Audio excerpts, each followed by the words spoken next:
본문에 보니까 이스라엘 백성들이 길갈에서 행사를 하게 되는데 그것이 무엇인가 하면은요, 10절 말씀에 보니까 또 이스라엘 자손들이 길갈에 진쳤고 그달 14일 저녁에는 여리고 평지에서 유월절을 지켰다 그랬습니다. 유월절이 무엇이죠? 출애굽 12장의 사건이죠. 이스라엘 백성들이 애굽에서 해방되기 전날 저녁에 이 식구들이 함께 모여서 양을 잡습니다. 양을 잡아서 그 피를 어떻게 해요? 남쪽 문설주와 문 임방에다가 바르게 됩니다. 그리고 그 양의 고기와 무교병과 쓴나물을 먹으면서 그들이 함께 지내게 되죠. 그날 밤에 10번째 재앙이 애굽 땅에 벌어지게 되는데 애굽의 장자를 치는 사건이 일어나게 되는데 그때 문에 피를 바른 가정들은요 어떻게 해요? 죽음의 사자가 6월 넘어가게 되죠. 그러니까 피를 바른 이스라엘 백성들의 가정은 넘어가게 되고 피를 받지 않은 애굽의 가정들의 장자는 다 치게 됩니다. 다 죽게 되는 역사가 일어나죠. 그리고 그 다음 날에 이스라엘 백성들은 어떻게 해요? 애굽에서 해방되어 나오게 됩니다. 이것을 기념하는 절기가 바로 유월절입니다. 지금 길갈에서 이스라엘 백성들이 그 절기를 지키게 돼요. 자, 그러면 한번 이런 생각도 가져보죠. 유월절을 지키라라고 했을 때 이스라엘 백성들이 무슨 생각을 했을까? 지금 이스라엘 백성들의 입장에서 보면 유월절을 지금까지 지키지 않았는데 오랫동안 지키지 않았는데 굳이 지금 와가지고 유월절을 지키라? 뭐 피부적으로 느끼지 못했을 것입니다. 유월절을 지켜야 될 이유를 그들은 느끼지 못했을 것이에요. 그런데 하나님은 유월절을 지키라 라고 말씀하십니다. 왜 유월절을 지키라고 하는 것일까? 우리가 잘 알고 있는 대로 유월절은 애굽 사람들에게는 재앙의 날이지만 이스라엘 백성들은 어떤 날이에요? 구원의 날. 구원의 날이에요. 또 해방되어서 이제 삶을 새롭게 시작하는 날이에요. 새롭게 시작하는 날. 새 출발을 하는 날입니다. 그래서 매년마다 이것을 생각하면서 이 절기를 지켜라 라고 말씀해 주셨습니다. 하지만 이들은요 광야 생활해 오는 동안에 유월절을 지키지 못했어요. 한 번만 지켰죠. 애굽에서 해방되어 나오기 전날 유월절 한 번 지켰고요. 시내 광야에서 한 번 지켰습니다. 그리고서는 유월절을 잊은 채 이들은 삶을 살아갔습니다. 그런데 하나님께서 가나안 땅을 정복하기 전에 지금 유월절을 지켜라 라고 말씀하셨습니다. 특별한 의미가 있습니다.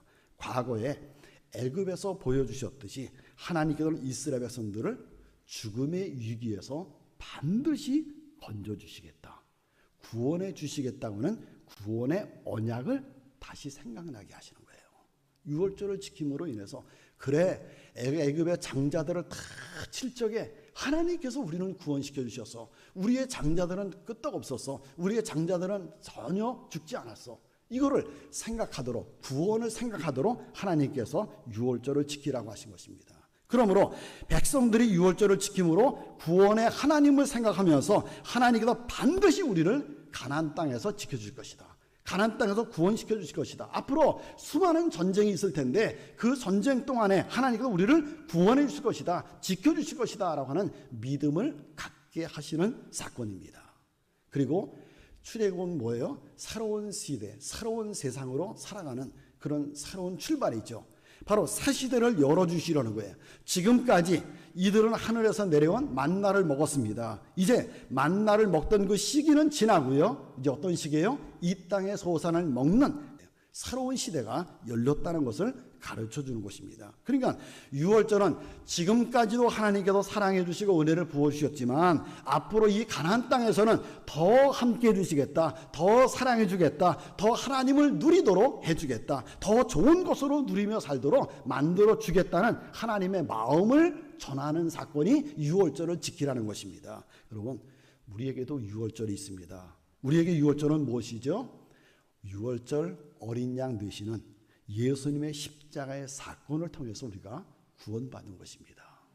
예수님이 우리를 위해서 십자가를 져주셨습니다. 예수님 때문에 제사함 받았어요. 예수님 때문에 하나님의 자녀가 되었습니다. 예수님 때문에 구원받았어요. 예수님 때문에 천국 가게 되었습니다. 이 예수님의 은혜를 우리는 늘 어떻게 하면서 살아가야 돼요? 생각하면서 살아가야 돼요.